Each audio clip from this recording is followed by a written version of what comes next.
All right, so all three of our readings today somehow involve conflict, oppression, and being at odds with others.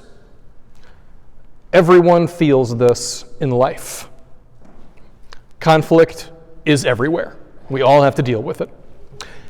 Everyone feels oppressed at some point, and it is so easy to feel at odds with society or the world at large.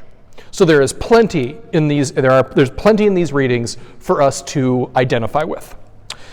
It's probably the first reading that needs the most explanation. It came from the book of Jeremiah. And Jeremiah was kind of a strange book because most prophets said something like this: believe in God, obey him, and everything is going to be okay. He will deliver us from our enemies if only we reconcile to him. That's a pretty common prophetic message. Jeremiah is weird because he says things are not going to be okay. He said the enemy is going to win the war and the invasion is going to be successful. So he says, trust in the Lord, but understand that we're going to lose the war, lose our whole country, and we are going to live the rest of our lives as exiles. To be fair, he does say that it's going to be okay in the distant future, but for the short term, there are hard times coming, and they will not be stopped, no matter how much you beg God to save us. Like that ship has passed. So imagine how badly Jeremiah must have been treated by his countrymen when he's saying this, of all messages, when invasion is imminent and the enemy is at the gates. But he had to say it, because things would be even worse for his people if they didn't get this in their heads. Sometimes being truthful and right and faithful means telling people bad news or things that they do not want to hear. And those are never fun moments. Those are always going to be painful, frustrating, and demoralizing. They erode your faith in humanity. But you have to go through with it. You have to bear that burden. And in your heart of hearts, you know why. The alternative to that is betraying that which you know to be true. So I want you to think about that today. Really think about it. I don't like giving you homework too often, but every once in a while it's important. Your homework today is this. Take as long as you need to figure this out. First, I want you to think of something that you hold to be vitally, truthfully important. Maybe it's the kids deserve a college education. Or maybe it's we need to support our farmers. For me, it's love the Lord your God with all your heart, with all your soul, and with all your strength. He is present in the Eucharist.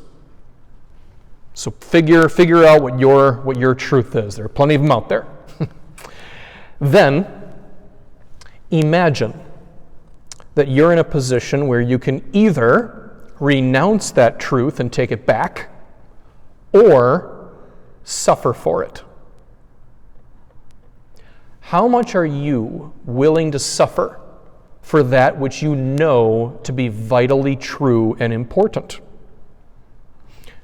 If you are willing to go to jail for the sake of what you know to be true, then you have a great deal in common with Jeremiah. I'm sorry, by the way. I know this makes you uncomfortable. It makes all of us uncomfortable. We don't want to think about a situation where this kind of action is necessary. But we have to address it from time to time. Not every day, but we have to think about it every so often, because if we never think about this ever, then we end up unprepared to protect and defend that which we hold to be most important. We get caught sleeping on the job. And a few of you probably know how shameful that feels. You're sitting there and you know that you could have prevented something bad from happening, but you were too slow, too hesitant, or too indecisive to do what God was calling you to do. That's the sort of thing that can haunt the best of us for our whole lives.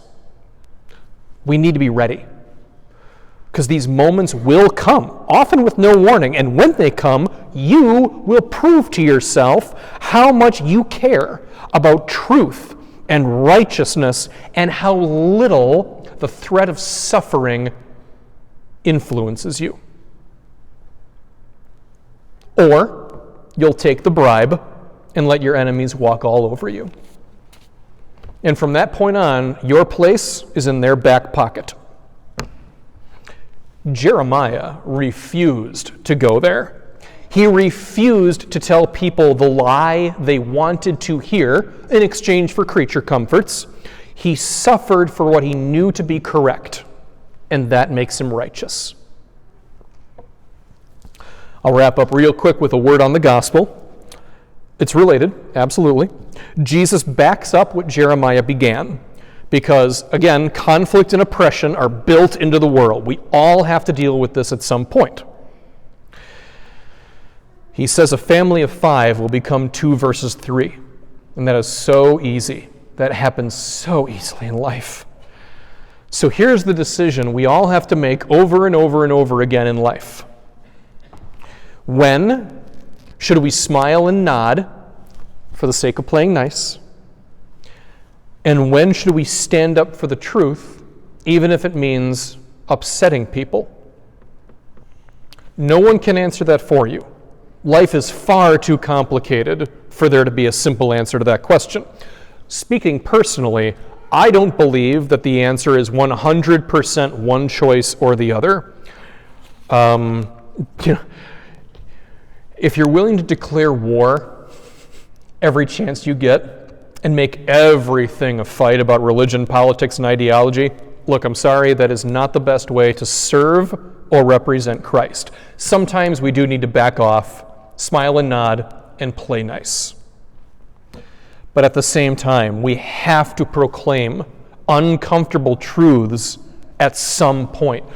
We can't let the most important parts of life fall by the wayside for the sake of keeping other people pleased and happy. That kind of peace, it doesn't last because it's not real. Don't be afraid to take a lesson from Jeremiah and Jesus. Doing the right thing is not always free or easy. But for all the suffering that might come from your decision to make a stand, know that it will always be worthwhile in the eyes of God. And it is going to be okay. Even if there are consequences that we have to endure in spite of our best efforts, it will be okay. And the best way to make that happen is to stand true, to remain resolute in faith, and to trust in the Lord always.